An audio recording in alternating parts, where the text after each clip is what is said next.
ಹಳದಿ ಕಲರ್ಗೆ ಹೋಗ್ಲಿಲ್ಲ ಅಂದ್ರೆ ನಮ್ ರೈತರಿಗೆ ಮೇನ್ ಬೇಕಾಗಿರೋದೇ ಅದು. ನಮಗೇನು ಗಿಡ ಕೆಂಪಾತು ಅಂತಂದ್ರೆ ಗೊಬ್ಬರ ಹಾಕ್ಬೇಕು, ಗಿಡ ಕೆಂಪಾತು ಅಂದ್ರೆ ಹೆಚ್ಚು ನೀರ್ ಕೊಡಬೇಕು, ಇಷ್ಟೇ ನಮಗ್ ಗೊತ್ತಿರೋದು. ಈಗ ಆ ಗಿಡನೇ ಕೆಂಪಾಗ್ಲಿಲ್ಲ, ಗಿಡ ತನ್ನ ಕಲರ್ ಬದಲಾಯಿಸ್ತಾನೆ ಕಪ್ಪಾಗ್ತೈತೆ ಅಂದಾಗ ನಮಗ್ ನೀರ್ ಕೊಡ್ಬೇಕು ಅಂತಾನು ಒಂದ್ಸಲ, ಗೊಬ್ಬರ ಕೊಡ್ಬೇಕು ಅಂತಾನು ಒಂದ್ಸಲ. ಅಲ್ಲ ಅದರಲ್ಲಿ ಅಲ್ಲಿ ಗಿಡ ಆರೋಗ್ಯವಾಗಿ ಐತೆ, ಏನ್ ಸಮಸ್ಯೆ ಇಲ್ಲ, ನಡೀತಿ ತಡಿ ಇನ್ನು ಅನ್ನೋದು. ಹಂಗಲ್ಲ ನೀವು ನಿಮಗ್ ನಾವು ಪ್ರಾಡಕ್ಟ್ ಇಂಟ್ರೊಡ್ಯೂಸ್ ಮಾಡ್ಬೇಕಾದ್ರೆ ಯಾವುದೇ ಒಂದು ಪದಾರ್ಥ ನಾವು ಗೊಬ್ಬರದ ರೂಪದಲ್ಲಿ ಕೊಡ್ತಾ ಇದೀವಿ ಅಂದಾಗ ಬರೀ ಇಳುವರಿ ಮಾತ್ರ ನಾವು ಕಣ್ಣಿಡಬಾರ್ದು. ಅಲ್ಲಿ ನಮ್ಗೆ ಏನಾಗುತ್ತೆ ಅಂತಂದ್ರೆ ಗಿಡಗಳಿಗೆ ರೋಗ ನಿರೋಧಕ ಶಕ್ತಿ ಹೆಚ್ಚಾಗಿ ಕೊಡ್ತಾ ಇರೋದ್ರಿಂದ ಇಮ್ಯುನಿಟಿ ಬೂಸ್ಟ್ ಆಗಿ ವರ್ಕ್ ಆಗುತ್ತೆ.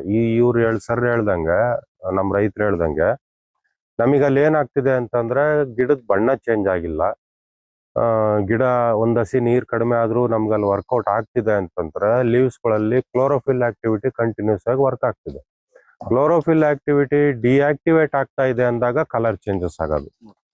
ಸೆಲ್ಸ್ ಎಂಬ್ರಿಯೋಸ್ ಅಂತ ನಾವ್ ಏನ್ ಮಾತಾಡ್ತೀವಲ್ಲ, ಅದರಲ್ಲಿ ಕೊರತೆ ಕಂಡಾಗ ನಮಗೆ ಗಿಡಗಳದ್ದು ಬದಲಾವಣೆ ನೋಡ್ತಾ ಹೋಗ್ತೀರಾ. ನಾವು ಮುಖ್ಯವಾಗಿ ಆರ್ಗ್ಯಾನಿಕ್ ಯಾವ ರೀತಿ ವರ್ಕ್ ಆಗ್ಬೇಕು, ಒಂದಸಿ ನೀರ್ ಕಡಿಮೆ ಆದ್ರೂ ಅಲ್ಲಿ ತಡೆಗೋಡೆ ಹೆಂಗ್ ವರ್ಕ್ ಆಗ್ಬೇಕು.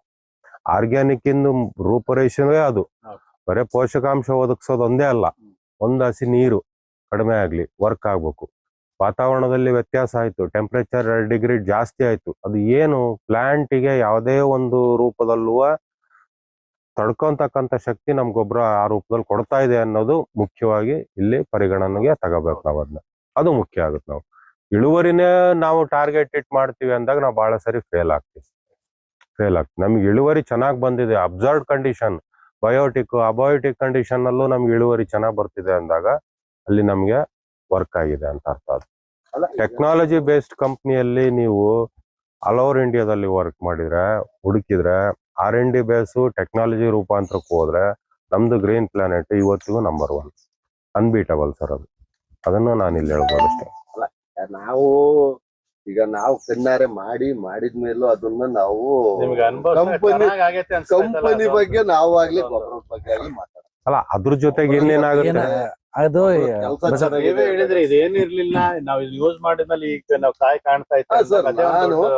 ನಾವು ಫಸ್ಟ್ ಯಾವ್ದೇ ರೀತಿ ಆರ್ಗ್ಯಾನಿಕ್ ಇಲ್ಲ. ನಮ್ದು ನಮ್ ತಂದೆಯವರು ದೊಡ್ಡ ಗಿಡ ಏನ್ ಮಾಡಿದ್ರು ಅವ್ರು ಮಾಡಿದಾಗೆಲ್ಲ ದನಿ ಗೊಬ್ಬರ, ಕುರೆ ಗೊಬ್ಬರನು ಇಲ್ಲ, ಮನೆ ದನಿ ಗೊಬ್ಬರ ಅಷ್ಟೇ ನಾವ್ ಯೂಸ್. ಹೊರಗಡೆ ಗೋಡು ಮಣ್ಣು ಎಲ್ಲಾ ತರ್ತಾ ಇದ್ದೆ, ಇನ್ನೇನ್ ತಂದು ಹೊಡಿತಾ ಇದ್ವಿ, ಗಿಡಕ್ಕೆ ಹಾಕಂತಿದ್ವಿ, ಮಾಡ್ತಾ ಇದ್ವಿ. ಕಾಲಾಂತರದಾಗ ಏನಾಯ್ತು, ಈ ಸೀಮೆ ಗೊಬ್ಬರಕ್ಕೆ ನುಗ್ಗ್ಬಿಟ್ಟು ಇರೋದ್ನ ಹಾಕ್ತಿಸ ದುಡ್ಡು ಮಾಡ್ಬಿಡುವಾಗ ಜಗ್ಗರೆ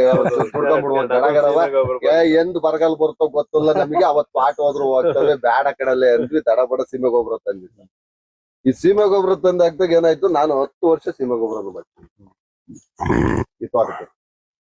ಪ್ರಥಮವಾಗಿ 5 ವರ್ಷ ಒಳ್ಳೆ ಇಳುವರಿನೇ ಬಂತು, ಇಲ್ಲ ಅಂತ ಹೇಳಲ್ಲ. ಅದಾದ ಮೇಲೆ ಬಂತು ನೋಡ್ರಿ 5 ವರ್ಷ ನಾವು ಸೀಮೆ ಗೊಬ್ಬರವ ಕೆಮಿಕಲ್ ಬೇಸ್ ಅಲ್ಲ, ನಾವು ಸೀಮೆ ಗೊಬ್ಬರ ಎಷ್ಟೇ ಬಳಸಿದ್ರು ಏನಾಯ್ತು ಅಂದ್ರೆ ಫಸ್ಲು ಕಡಿಮೆ ಆಗ್ತಾನೆ ಹೋಗ್ತು, ಗಿಡ ಮೇಲೆ ರೆಡ್ ಹಾಕಿ ಅಂತಾನೆ ಬಂತು. ಮಳೆಗಾಲದ 4 ದಿವಸ ಕರ್ಗಿರುತ್ತೆ. ನವೆಂಬರ್ ಡಿಸೆಂಬರ್ ಸ್ಟಾರ್ಟ್ ಆಯ್ತು ಅಂದ್ರೆ ಮೇಲೆಲ್ಲ ಗರೆ ಅಷ್ಟು ತುದೆ ಏನ್ ಬರುತ್ತೋ ಅದೆಲ್ಲ ಸುಟ್ಟಂಗ ಆಗೋದು, ಒಂಥರ ರೆಡ್ ಕಲರ್ ಬರೋದು, ಗಿಡ ಆರೋಗ್ಯ ಕೆಡ್ಸೋದು. ಅದೇನಾಗೋದು, ನಮಗ್ ನೀರ್ ಜಾಸ್ತಿ ಬೇಕು ಅಂತ ತೋರ್ಸೋದು, ನೀರ್ ತೋರ್ಸೋದು. ನಾವು ಎಷ್ಟೇ ನೀರ್ ಬಿಟ್ರು ಮೇಲ್ ಚೇಂಜ್ ಆಗ್ತಿರ್ಲಿಲ್ಲ. ಈಗ ಇತ್ತೀಚೆಗೇನು ಈಗ 2 ವರ್ಷ ಆಯ್ತು ಅಷ್ಟೇ ನಮ್ ಬಳಸಿ. 2 ವರ್ಷದಿಂದ ಏನ್ ಬಳಸ್ತಾ ಏನಲ್ಲ, 2 ವರ್ಷದಲ್ಲಿ 1 ವರ್ಷ ನನಗೇನು ಕಂಡಿಲ್ಲ. ನಾನೀಗ ಏನು ಪ್ರಾಡಕ್ಟ್ ನಾನು ಕೆಲವಾರು ರೈತರುಗಳಿಗೆ ಹೇಳಿದೀನಿ, ಅವ್ರಿಗೆ ಮೇನ್ ಫಸ್ಟ್ ಹೇಳೋದೇ ನೋಡಪ್ಪ, ನಿನಗೆ ತಾಳ್ಮೆ ಇದ್ರೆ ಮಾಡಿ, ತಾಳ್ಮೆ ಇರ್ಬೇಕು. ನೀನು ಹಾಕಿದ ತಕ್ಷಣ 6 ತಿಂಗಳಿಗೆ ಏನು ಬೇಕು ಅಂದ್ರೆ ಬರಲ್ಲ. 1 ವರ್ಷ ಕಾಯಂಗಿದ್ರೆ ಇದ್ರದ್ದು ಏನಾರು ರಿಸಲ್ಟ್ ಕೊಡ್ಬಾರ್ದು. ಅದ್ ಪಾಠ.